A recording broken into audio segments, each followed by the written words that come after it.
نعوذ بالله من شرور أنفسنا وسيئات أعمالنا من يهده الله فلا مضل له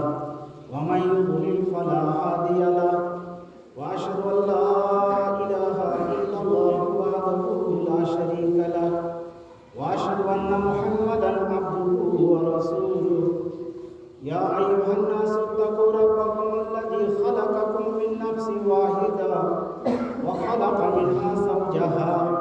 وبث منهما رجالا كثيرا ونساء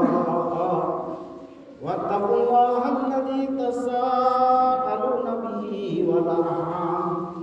إن الله كان عليكم رقيبا يا أيها الذين آمنوا اتقوا الله وقولوا قولا سديدا يصلح لكم أعمالكم ويغفر لكم ذنوبكم ومن يطع الله ورسوله فقد فاز فوزا عظيما يا أيها الذين آمنوا اتقوا الله حق تقاته ولا تموتن إلا وأنتم مسلمون أما بعد فإن خير الحديث كتاب الله وخير الهدي هدي محمد صلى الله عليه وسلم وشر الأمور محدثاتها وكل محدثة بدعة وكل بدعة ضلالة وكل ضلالة في النار وقال الله تبارك وتعالى في كلامه الكريم أعوذ بالله من الشيطان الرجيم بسم الله الرحمن الرحيم الحمد لله رب العالمين الرحمن الرحيم مالك يوم الدين إياك نعبد وإياك نستعين اهدنا الصراط المستقيم صراط الذين أنعمت عليهم وقال الله تبارك وتعالى في كلامه الكريم بسم الله الرحمن الرحيم من يطع الله ورسوله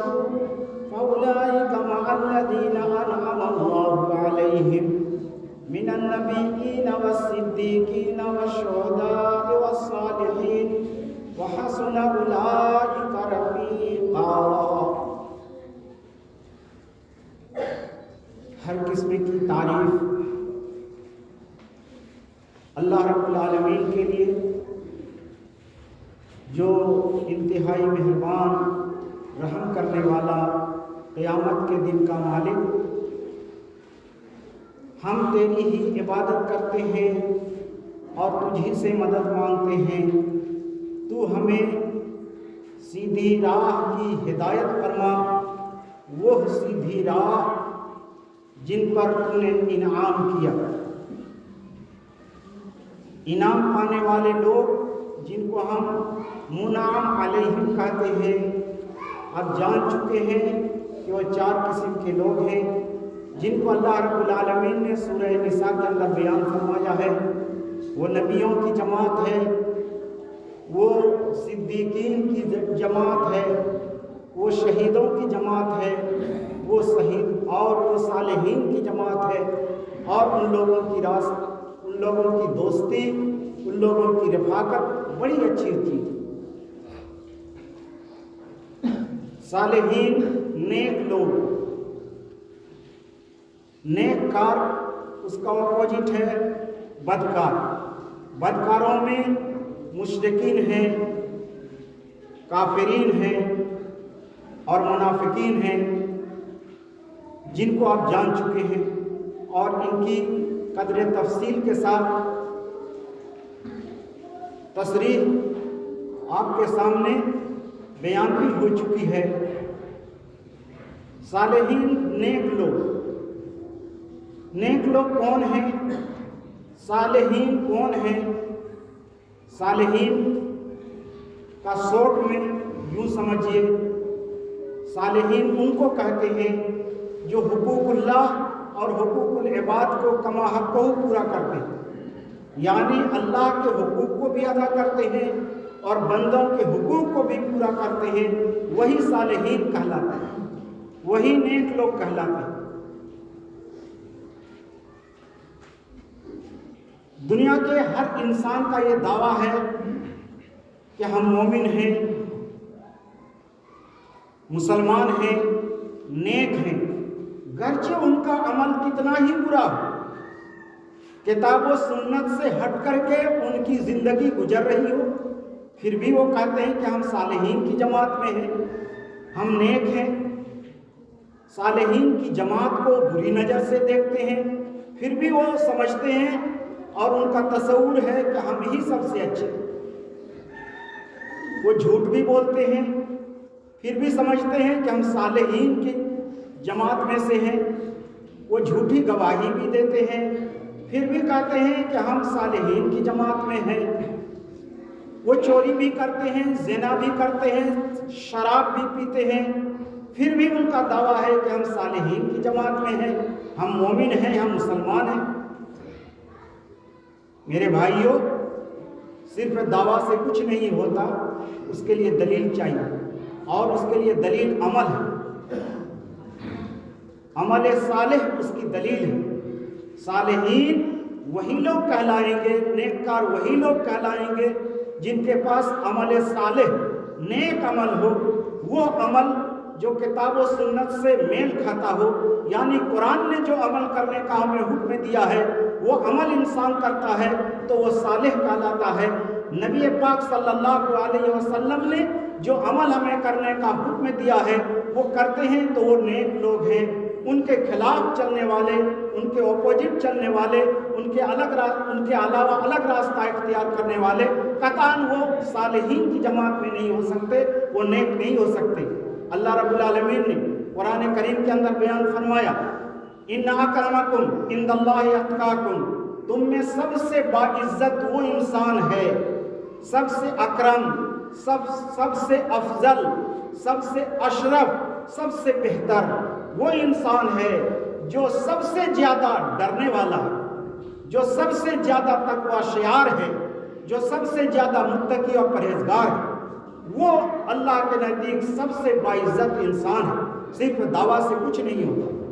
اور سورہ انفال کے اندر اللہ رب العالمین نے ارشاد فرمایا، انما المؤمنون الذين اذا ذكر الله وجلت قلوبهم واذا تليت عليهم آياته زادتهم ایمانا وعلى ربهم يتوكلون الذين يقيمون الصلاة ومما رزقناهم ينفقون اولئك لهم درجات عند ربهم ومغفرة ورزق کریم۔ اللہ رب العالمین نے فرمایا مومن وہ ہیں، نیککار وہ ہیں، صالحین وہ ہیں جب ان کے پاس اللہ کا ذکر کیا جاتا ہے تو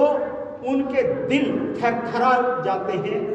ان کے دل میں کپ کپی پیدا ہو جاتی ہے، ان کے بدن میں ارتعاش آ جاتا ہے، ایک لہر دوڑ جاتی ہے اللہ کی، اللہ سے ڈرنے کی، جہنم کو یاد کر کے خوف کھانے کی۔ ان کے دل کے اندر ایک ارتعاش پیدا ہو جاتا ہے، خوف پیدا طاری ہو جاتا ہے، دل روشن ہو جاتا ہے، دل کے اندر کپ کپی پیدا ہو جاتا ہے۔ وجلت قلوبهم واذا تليت عليهم آیاتہ، اور جب ان کے سامنے اللہ کی آیتوں کو تلاوت کیا جاتا ہے، زادتهم ایمانا، تو ان کے ایمان میں اضافہ ہو جاتا ہے، ایمان بڑھ جاتا ہے۔ اس سے معلوم یہ ہوا، ایک مسئلہ اس سے یہ ثابت ہوا کہ ایمان گھٹتا بھی ہے اور ایمان بڑھتا بھی ہے، جو محدثین کا مسئلہ ہے۔ وَعَلَىٰ رَبِّهِمْ يَتَوَكَّلُونَ، اور صالحین کی جماعت، مومنوں کی جماعت، مسلمانوں کی جماعت اللہ پر بھروسہ کرنے والی ہوتی ہے، کسی دوسرے انسان پر بھروسہ کرنے والی نہیں ہوتی، بھروسہ ان کو صرف اللہ پر ہے اور کسی پر نہیں۔ اور ان کی ایک صفت مومنوں کی، نیک لوگوں کی یہ ہے کہ یقیمون الصلاۃ، وہ نماز قائم کرتے ہیں، نماز قائم کرتے ہیں، نماز کی پابندی کرتے ہیں، نماز کی مداومت کرتے ہیں، نماز کی محافظت کرتے ہیں۔ یقیمون الصلاۃ، مومنوں کی جماعت وہ ہیں، صالحین کی جماعت وہ، انعام پانے والے وہ لوگ، وہ جو 4 کیٹیگری کے لوگ ہیں، ان میں سے صالحین، میں نے کہا کہ صالحین وہ ہیں جو نماز پابندی کے ساتھ ادا کرتے ہیں، یقیمون الصلاۃ ومما رزقناہم ينفقون، اور ان میں سے وہ خرچ کرتے ہیں جو ہم نے ان کو دیا۔ آگے اللہ رب العالمین نے سرٹیفکیٹ دیا، سند دی، گارنٹی دی، اولئک هم المؤمنون حقا، یہی لوگ حقیقی مومن ہیں، یہی لوگ حقیقی صالحین کی جماعت کے لوگ ہیں، یہی لوگ مسلمان ہیں۔ جب اللہ کا ذکر کیا جاتا ہے تو دل کانپ جاتا ہے، جب قرآن کی تلاوت کی جاتی ہے تو ایمان میں اضافہ ہو جاتا ہے، اور اللہ ہی پر یہ بھروسہ رکھتے ہیں، نماز کی پابندی کرتے ہیں، اور جو کچھ ہم نے ان کو دیا ہے اللہ کے راستے میں اس میں سے خرچ بھی کرتے ہیں، تو یہی لوگ حقیقی مومن ہیں۔ اولئک هم المؤمنون حقا، یہی لوگ حقیقی مومن ہیں۔ لہم درجات عند ربہم، رب کے پاس ان کے لیے بڑے بڑے درجات ہیں۔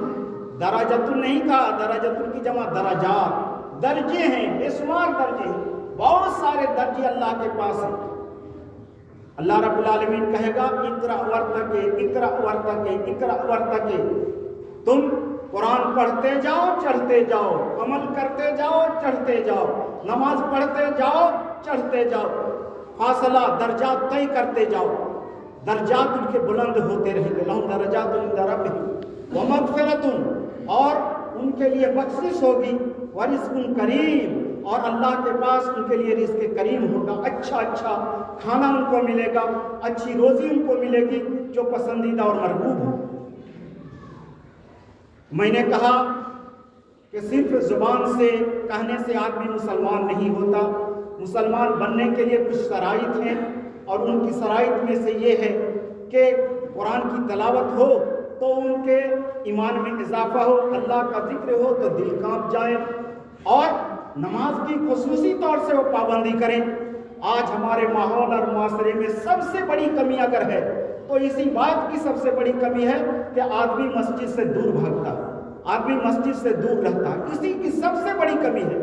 جو کمی ہونی نہیں چاہیے، جس کا اسلام میں تصور بھی نہیں کیا جا سکتا ہے۔ آج وہی صورتحال ہمارے ماحول میں، مسلمانوں کے ماحول میں، پورے معاشرے میں یہی بیماری پھیلی ہوئی ہے، جو انتہائی کربناک، انتہائی اندوناک اور انتہائی المناک ہے۔ اور یہ لمحہ فکریہ ہے، سوچنے کا مقام ہے۔ جس چیز کی تاکید قرآن کریم میں بار بار کی گئی ہو اسی سے ہم مسلمان بھاگ رہے ہیں، اسی سے دور ہو رہے ہیں۔ قرآن کریم میں 80 مرتبہ سے زیادہ اللہ رب العالمین نے نماز کا تذکرہ کیا۔ اتنا تذکرہ قرآن کریم میں اور کسی چیز کا نہیں آیا جتنا تذکرہ، جتنی مرتبہ اللہ رب العالمین نے نماز کے بارے میں بیان فرمایا ہے۔ اس سے اس کی تاکید اور اہمیت معلوم ہوتی ہے۔ ہم اپنے آپ کو مسلمان کہتے ہیں، لیکن اسلامی صفت سے ہم خالی ہوتے جا رہے ہیں، اسلامی صفت سے خالی ہوتے جا رہے ہیں، اور ہم روزمرہ کا مشاہدہ کر رہے ہیں کہ ہمارے آباء و اجداد کیسے تھے اور ہم کیسے ہیں، اور ہماری آنے والی نسل کیسی ہوتی جا رہی ہے۔ ہماری آنے والی نسل ہم کو یہ دیکھ رہی ہے کہ ہمارا باپ مسجد نہیں جاتا، نماز نہیں پڑھتا، سچ نہیں بولتا، جھوٹ بولتا ہے، تو ہماری اولاد بھی وہی راستہ اختیار کرے گی، وہ اور پیچھے ہوتی جا رہی ہے۔ ہم چونکہ برے ہوتے جا رہے ہیں تو ہماری اولاد بھی بری ہوتی جا رہی ہے۔ اور آج کل اس انٹرنیٹ نے اور موبائل کے اس دور میں، اس موبائل نے جتنا ہمارے ماحول کو بگاڑا اور کسی چیز نہیں بگاڑا، اور اس کے ذمہ دار ہم گارجن ہیں، ہم والدین ہیں، ہم ماں باپ ہیں، ہم گارجن ہیں، کہ ہم نے اپنے بچوں کو ایسا موبائل خرید دیا کہ رات دن وہ اسی میں لگا رہتا ہے، فحش گانا سنتا ہے، فحش بیانات اس کے اندر آتے ہیں، وہی وہ دیکھتا ہے، سنتا ہے، اور اسی کی نقل کرنے کی وہ کوشش کرتا ہے۔ ہمارا ماحول پیچھے جا رہا ہے، ہمارا ماحول پیچھے جا رہا ہے، ہمارے بچے پیچھے جا رہے ہیں۔ ہم کہاں ہیں؟ غفلت کی نیند میں سوئے ہوئے ہیں، کہاں ہیں؟ ہم کب ہوش کریں گے کہ ہمارے بچے کہاں جا رہے ہیں، ہم کہاں جا رہے ہیں اور ہمارے بچے کہاں جا رہے ہیں؟ ہم جس دین کے نام لیوا ہیں، ہم جن لوگوں کے نقش قدم پر چلنے والے ہیں، جن کی ہم اپنی نماز میں دعا کرتے ہیں کہ پروردگار عالم منعم علیہم کی جماعت میں ہمیں بھی اٹھا، ان کے نقش قدم پر چلنے کی ہمیں بھی توفیق عطا فرما۔ اہدنا الصراط المستقیم کی دعا کرتے ہیں، صراط الذین انعمت علیہم ہم اپنی نماز میں کہتے ہیں کہ ہمیں نبیوں کے ساتھ، صدیقین کے ساتھ، نیک لوگوں کے ساتھ اور شہیدوں کے ساتھ ہمارا حشر نصر ہو، لیکن ہمارا طرز عمل میل نہیں کھاتا اس دعویٰ سے۔ طرز عمل کچھ اور ہے۔ ہوش کیجیے، ہم کہاں جا رہے ہیں اور ہمارے بچے، ہمارے نوجوان کہاں جا رہے ہیں؟ کب ہوش کریں گے؟ کب ہم سمجھیں گے؟ اللہ کے نبی جناب محمد رسول اللہ صلی اللہ علیہ وسلم نے ارشاد فرمایا، سبعۃ یظلھم اللہ فی ظلہ یوم لا ظل الا ظلہ، امام عادل وشاب نشأ فی عبادۃ اللہ ورجل قلبه معلق بالمساجد ورجلان تحابا فی اللہ اجتمعا علیہ وتفرقا علیہ ورجل دعته امرأة ذات منصب وجمال فقال انی اخاف اللہ ورجل ذکر اللہ خالیا ففاضت عیناہ ورجل تصدق بیمینہ فاخفاها عن شمالہ۔ صحیح حدیث ہے۔ ایک وقت ایسا آئے گا، میدان محشر کا ایک نقشہ اس حدیث میں کھینچا گیا ہے کہ اس دن کوئی سایہ نہیں ہوگا۔ میدان محشر میں جب حساب و کتاب کے لیے سارے لوگ جمع ہوں گے، ہم ہوں گے، آپ ہوں گے، نبی ہوں گے، شہداء ہوں گے، صالحین ہوں گے،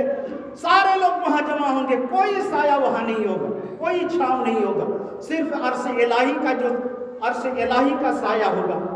جس پہ اللہ رب العالمین جس عرش میں رونق افروز ہوں گے اس کا سایہ ہوگا۔ اور اس میں ہم اور آپ جا سکیں گے؟ نہیں، اس میں الاؤ نہیں ہوگا جانے کی۔ اس میں صرف 7 لوگوں کی جماعت ایسی ہے، 7 قسم کے لوگ ایسے ہیں جب اس کے سایہ میں وہ جگہ پائیں گے۔ اس روز عجیب و غریب ماحول ہوگا، انبیاء بھی پریشان، شہداء بھی پریشان، صالحین بھی پریشان، سارے لوگ پریشان ہوں گے۔ کوئی گھٹنے تک پسینے سے ڈوبا ہوگا، کوئی کمر تک ڈوبا ہوگا، کوئی چھاتی تک پسینے سے ڈوبا ہوگا، اور کوئی زبان تک پسینے سے ڈوبا ہوگا۔ یہ پریشانی کا عالم ہوگا۔ سورج کو سوا نیزے پر لایا جائے گا، 1 میل کی دوری پر سورج آ جائے گا۔ صحابی رسول کا بیان ہے کہ 1 میل سے جو سڑک کا میل ہے وہ مراد ہے، یا 1 میل سلائی کی کاٹھی جو ہوتی ہے اس کے اندر جو لکڑی ہوتی ہے اس کو بھی میل کہتے ہیں عربی میں، وہ میل مراد ہے کہ اتنی قریب سورج آ جائے گا۔ ابھی کتنا کروڑ مربع میل کے اوپر سورج ہے، لیکن اس کی تفس سے ہم راحت محسوس نہیں کر سکتے ہیں کہ یہ سورج سامنے آ جائے گا، ڈب ڈب ڈب ڈب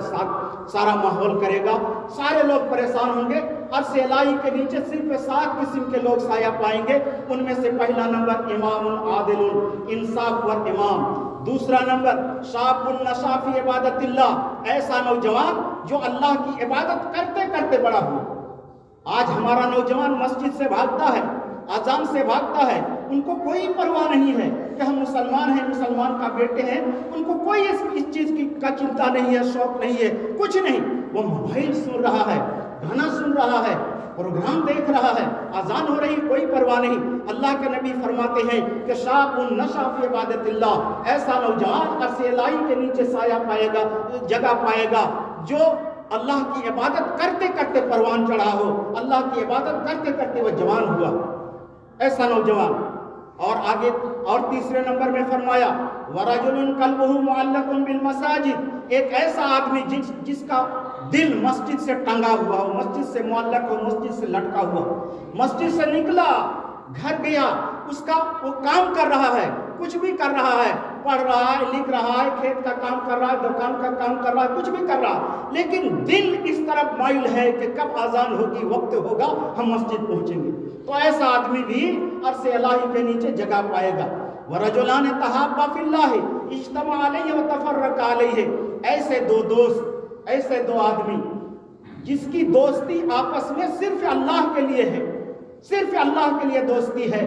اور اگر دشمنی ہے دونوں کی، جدا ہو رہے ہیں تو صرف اللہ کے لیے۔ ایسے 2 دوست جو اللہ کے لیے اکٹھے ہو رہے ہیں، نماز کے لیے اکٹھے ہو رہے ہیں، ذکر اللہ فکر اللہ کے لیے اکٹھے ہو رہے ہیں، اس چیز کے لیے نہیں کہ دوستی ہے تو ہم آپس میں بیٹھ کر کے اس کی غیبت کریں گے، اس کی چگلی کریں گے، اس کی برائی کریں گے، پروگرام بنائیں گے، سازش کریں گے، چوری کی، زنا کی، شراب نوشی، یہ نہیں۔ دوستی اگر ہے تو اللہ کے لیے ہے، دوستی اگر ہے، دشمنی اگر ہے تو اللہ کے لیے، رجلان تحابا فی اللہ اجتمع علیہ و تفرق علیہ، اللہ ہی کے لیے جدائی ہوتی ہے، اللہ ہی کے لیے دوستی ہے۔ ایسے دو آدمی وہ بھی عرش الہی کے نیچے سایہ پائیں گے۔ اور 5واں نمبر میں وَرَجُلٌ دَعَتْهُ امْرَأَةٌ ذَاتَ مَنْصِبٍ وَجَمَالٍ فَقَالَ إِنِّي أَخَافُ اللَّهَ، ایسا آدمی جس کو کسی خوبصورت نوجوان لڑکی نے دعوت دیا زنا کی، برائی کی، یا خوب بڑا عہدہ ہے، بڑے عہدے کا مالک عورت ہے، وہ لڑکی ہے، خوبصورت ہے، عہدہ بھی ہے، دولت بھی ہے، سب کچھ ہے، اور وہ برائی کی دعوت دے رہی ہے، تو اس نوجوان نے کہہ دیا انی اخاف اللہ، میں تو اللہ سے ڈرتا ہوں۔ نہیں، تیرے حسن کی ہمیں ضرورت نہیں، تیری خوبصورتی کی ہمیں ضرورت نہیں، تیرے جمال کی ہمیں ضرورت نہیں، تیری جوانی کی ہمیں ضرورت نہیں، تیرے منصب اور تیرے عہدہ کی ضرورت نہیں، تیری دولت اور کوٹھی کی ہمیں ضرورت نہیں، ہمیں تو ضرورت اگر ہے تو اللہ سے ہے، اللہ کی محبت ہم سے ہے، جنت کی ہمیں ضرورت ہے، جہنم سے ہمیں بچنا ہے۔ فإنی اخاف اللہ، مجھے اللہ کا ڈر ہے، مجھے اس گناہ میں ملوث ہونا نہیں ہے۔ تو ایسا نوجوان بھی، ایسا آدمی بھی عرش الہی کے نیچے جگہ پائے گا۔ وَرَجُلٌ ذَكَرَ اللَّهَ خَالِيًا فَفَاضَتْ عَيْنَاهُ، ایک ایسا نوجوان، ایک ایسا آدمی جو تنہائی میں بیٹھا ہوا ہے، اللہ اللہ اللہ اللہ، سبحان اللہ، الحمدللہ، اللہ اکبر، لا الہ الا اللہ، سبحان اللہ بحمدہ، سبحان اللہ، اللہ کا ذکر کر رہا ہے۔ اللہ کا ذکر کرتے کرتے آنکھ سے آنسو کے قطرے ٹپک گئے، اللہ کو یاد کرتے کرتے اللہ آنکھ سے آنسو کے قطرے ٹپکنے لگے۔ ففاضت عیناہ، اس کے آنکھ سے آنسو کے قطرے ٹپک گئے۔ تو ایسا انسان بھی عرش الہی کے نیچے جگہ پائے گا۔ 6واں نمبر اور 7واں نمبر میں وہ آدمی جس نے صدقہ کیا، خیرات کیا، سبیل اللہ، اللہ کے راستے میں اس نے دان دیا، اس طرح سے دان دیا کہ دائیں ہاتھ میں دان دیا تو بائیں کو پتہ نہیں۔ مطلب یہ ہے کہ انتہائی خفیہ انداز میں دان دیا، ریاکاری کے لیے نہیں، شہرت کے لیے نہیں، ناموری کے لیے نہیں، کسی کو دکھانے کے لیے نہیں۔ دنیا میں نام ہوگا، لوگ کہیں گے فلاں آدمی بڑا دانی ہے، بہت سخی ہے، بہت زیادہ وہ دان دیتا ہے، اس لیے نہیں، بلکہ صرف رجا جوئی کے لیے، اللہ کی رجا جوئی کے لیے، اللہ کو خوش کرنے کے لیے غریبوں، فقیروں، یتیموں، بیواؤں کا حق اس نے ادا کیا۔ تو ایسا آدمی بھی عرش الہی کے نیچے جگہ پائے گا۔ دیکھیے عرش الہی کے نیچے جگہ پانے والے 7 قسم کے یہ لوگ، خصوصی طور سے میں اپنے نوجوانوں سے اور ان کے گارجنوں سے یہ کہوں گا کہ آپ نوٹس لیجیے، آپ توجہ کیجئے، خود بھی سنبھلیے اور اپنے بچوں کو بھی سنبھالنے کی کوشش کیجئے۔ ادب، احترام، وقار سب کچھ ختم ہوتا جا رہا ہے، سب کچھ آہستہ آہستہ ختم ہوتا جا رہا ہے۔ اس ہوش کیجئے، ابھی بھی ہوش کیجئے، ورنہ ہماری یہ نسل بگڑتے بگڑتے بگڑتے بگڑتے اور کہاں چلی جائے گی، اور اس کے بعد جو اور نسل آئے گی تو وہ نام و نشان ان کو نہیں معلوم ہوگا، وہ نہیں جانیں گے کہ نماز کیا چیز ہے، روزہ کیا چیز ہے، مسجد کیا چیز ہے، قرآن کیا چیز ہے، اس کو پتہ ہی نہیں ہوگا، اس کو تو کچھ اور چیزوں کی ضرورت ہے۔ حضرت حنظلہ رضی اللہ تعالیٰ عنہ بیٹھے ہوئے ہیں، رو رہے ہیں، اپنی زبان کو کھینچ رہے ہیں، اپنی زبان کو پکڑ کر کے کھینچ رہے ہیں۔ ادھر سے حضرت ابو بکر صدیق رضی اللہ تعالیٰ عنہ کا گزر ہوا۔ کیا ہوا؟ حنظلہ تمہیں کیا ہو گیا ہے؟ کہا کہ نافق حنظلہ، حنظلہ تو منافق ہو گیا، حنظلہ منافق ہو گیا۔ کہا کیسے منافق ہو گیا؟ تم تو بدری صحابی ہو، پکے سچے مومن موحد مسلمان ہو، پھر منافق تم کیسے ہو گیا؟ کہا کہ ابو بکر، ہم اللہ کے نبی کی مجلس میں ہوتے ہیں، اللہ کے نبی جنت کا ذکر کرتے ہیں، جہنم کا ذکر کرتے ہیں، اچھی باتوں کا حکم دیتے ہیں، تو ایسا لگتا ہے کہ ہم اپنی نظر سے جنت دیکھ رہے ہیں، جہنم دیکھ رہے ہیں، لیکن نبی کی جماعت سے، نبی کی اس مجلس سے اٹھ کر کے اپنے گھروں میں آتے ہیں، اپنے کھیتوں میں جاتے ہیں، اپنے ماٹھوں میں جاتے ہیں، تو وہ کیفیت باقی نہیں رہتی جو نبی کی مجلس میں ہوتی ہے۔ ہم اپنی اولاد میں پڑ جاتے ہیں، اپنے گائے گورو میں پڑ جاتے ہیں، اور دنیا داری میں ہم لگ جاتے ہیں، دوسرا کام کرنے لگتے ہیں، وہ کیفیت ختم نہیں ہوتی۔ تو